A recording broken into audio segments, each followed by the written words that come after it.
Primera carta a los Tesalonicenses, capítulo 4, versículo 17. Entonces nosotros, los que estemos vivos y que permanezcamos, seremos arrebatados juntamente con ellos en las nubes al encuentro del Señor en el aire, y así estaremos con el Señor siempre.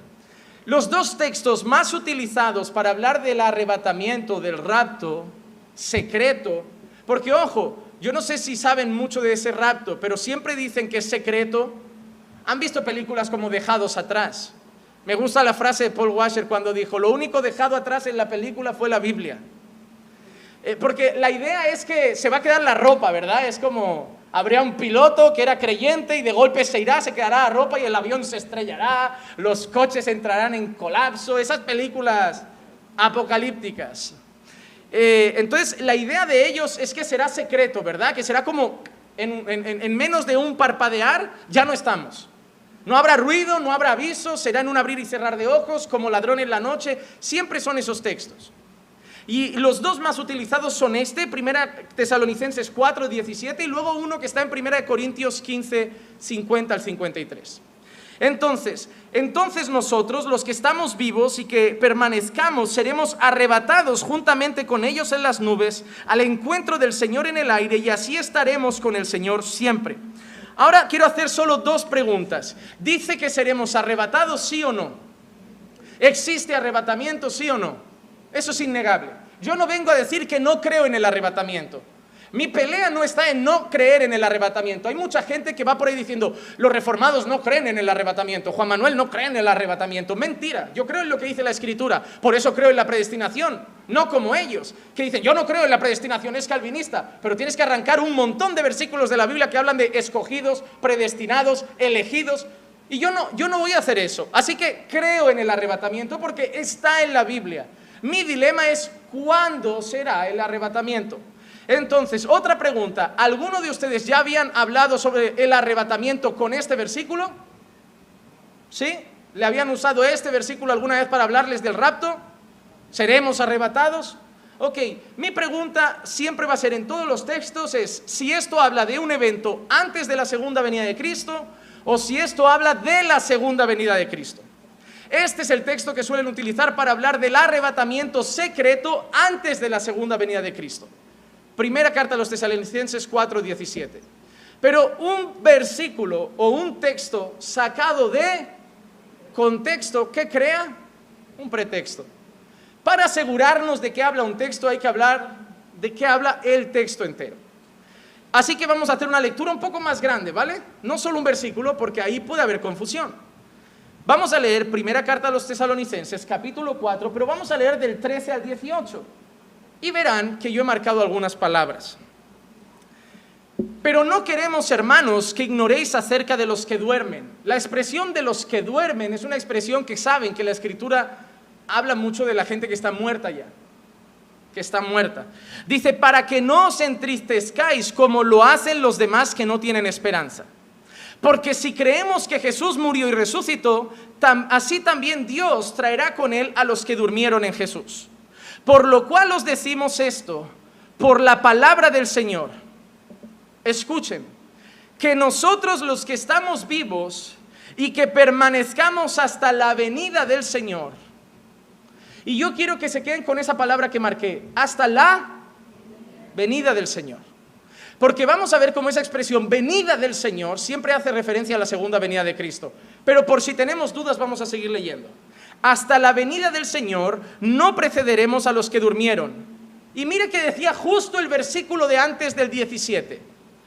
Está hablando de la venida del Señor. ¿Y cómo describe la venida del Señor en el 16? El Señor mismo descenderá del cielo, ¿cómo?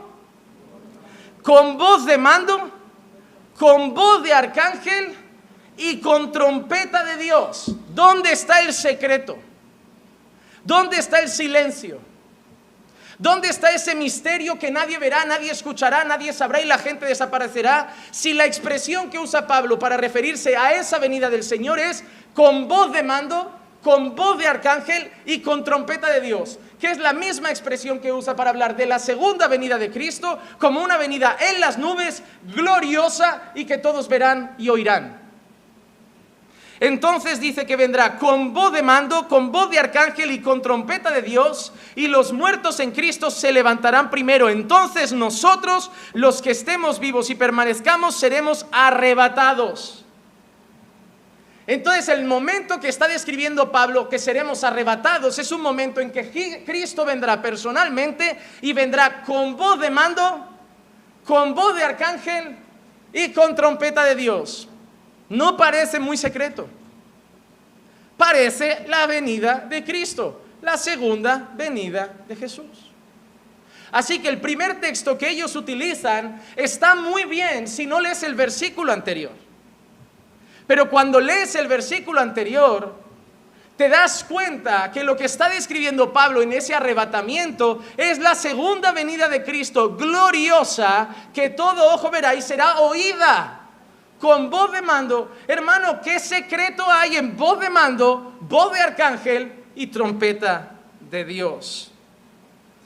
Así que primera carta a los Tesalonicenses 4:17 habla de un arrebatamiento en la segunda venida de Cristo.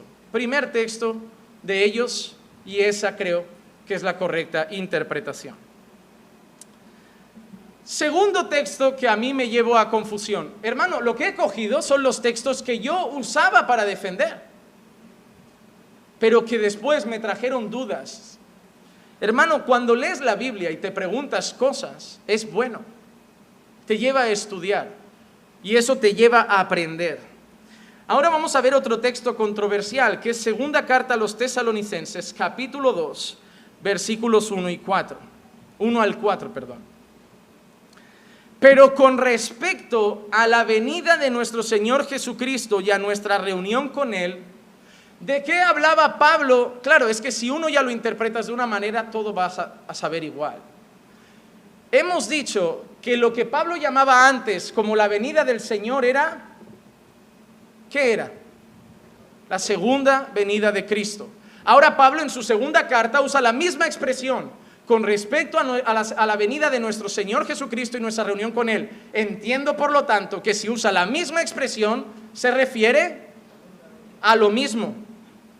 Con respecto a la venida de nuestro Señor Jesucristo y a nuestra reunión con Él, os rogamos, hermanos, que no seáis sacudidos fácilmente en vuestro modo de pensar, ni os alarméis ni por espíritu, ni por palabra, ni por carta, como si fuera de nosotros, en el sentido de que el día del Señor ha llegado. El día del Señor ha llegado. La expresión, y lo veremos ahora también en otros textos, el día del Señor, hace referencia al día final, segunda venida de Cristo, cuando el Señor vendrá en juicio y también para llevarnos en gloria.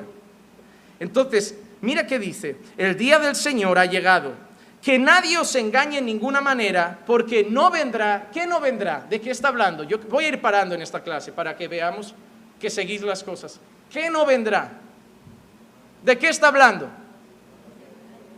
El del día del Señor, de la segunda venida de Cristo. Dice, no vendrá sin que primero venga la apostasía y sea revelado el hombre de pecado, el hijo de perdición, el cual se opone y se exalta sobre todo lo que se llama Dios o es objeto de culto, de manera que se sienta en el templo de Dios, presentándose como si fuera Dios.